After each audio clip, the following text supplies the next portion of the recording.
Adesso tutto verso le 23:30. Eravamo qui dentro la biglietteria, a un certo punto si è visto del fumo, puzza di bruciato e dopo un minuto c'erano già le fiamme alte verso l'esterno.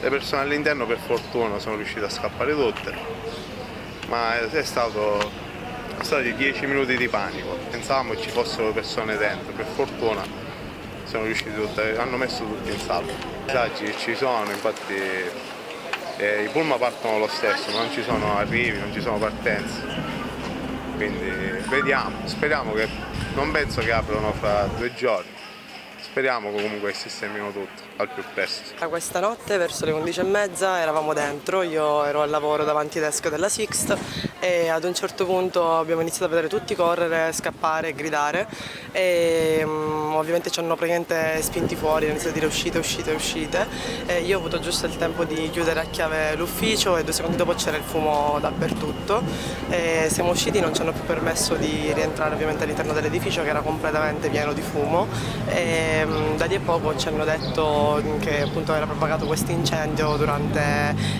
sarà durato circa 15-20 minuti, il momento più clou in cui effettivamente abbiamo visto anche le fiamme avvolgere poi la parte sinistra dell'edificio e poi il fumo uscire, cioè coinvolgere anche tutto l'intero piano superiore dell'aeroporto.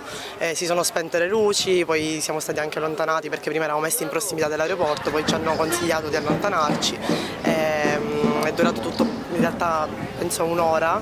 Il vero panico, dopodiché piano piano la situazione è stata, grazie all'intervento dei vigili del fuoco, arginata, le fiamme sono state spente, però è continuato il fumo e ovviamente il disagio dell'aeroporto in conseguenza chiuso.